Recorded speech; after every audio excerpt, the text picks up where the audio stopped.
अंधेरे का साया। जया और रवि अपनी शादी के बाद एक बड़े शहर में अपना नया घर ढूंढ रहे थे। उन्होंने एक पुराने और महल जैसे मकान का चयन किया, जिसे कि अब तक किसी ने खरीदने का नहीं किया था। मकान की दीवारों पर पुरानी रंगों की चित्रकला थी और अनेक पुराने संगीतकारों और नृत्यांगनाओं की चित्र लगे थे। एक अजीब सी अदा से उस मकान में कुछ खास था जो जया को उसके प्रति आकर्षित कर रहा था। पहली रात से ही जया को अजीब और अदृश्य आवाजें सुनाई देने लगी। वह समझ नहीं पा रही थी कि वह आवाजें कहां से आ रही हैं।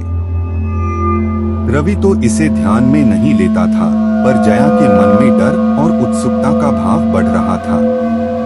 एक रात जब जया अपने कमरे में अकेली थी, उसने देखा कि एक साया उसके सामने से गुजरा।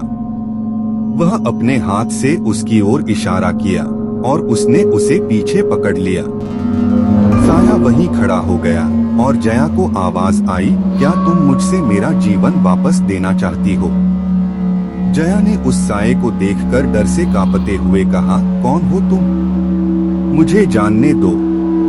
साया ने कहा, मैं एक अधूरा सपना हूँ जिसे तुम्हारे इस मकान ने बुलाया है।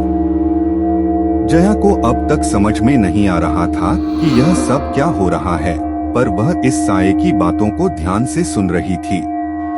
साया ने अपनी कहानी सुनाई कि जब वह जिंदा था तो वह एक प्रसिद्ध संगीतकार था जिसकी धुन पूरे शहर में मशहूर थी। पर एक दिन उसका एक दुष्ट संगीतकार ने उसे मार डाला और उसका ध्यान उसकी प्रियतमा से भटक गया।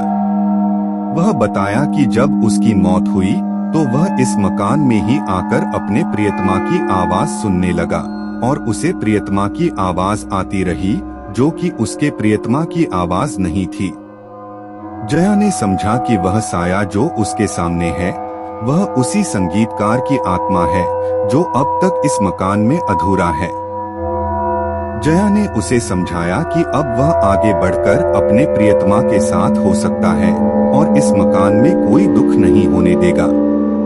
संगीतकार ने धीरे धीरे स्वर बढ़ाया और आखिरकार वह गाते हुए गाना आरंभ किया और उसकी आवाज में इतनी मिठास आई कि जया को अब तक का भय भूल गया। जया ने संगीतकार के साथ मिलकर एक संगीत कार्यक्रम का आयोजन किया और वह अब तक के सबसे मशहूर गायक बन गया। इस कहानी से हमें यह सीखने को मिलता है कि जिंदगी में जो भी हमें मिलता है वह हमें आत्मसात और प्रेरणा देता है और हमें अपनी यात्रा में आगे बढ़ने की प्रेरणा प्रदान करता है।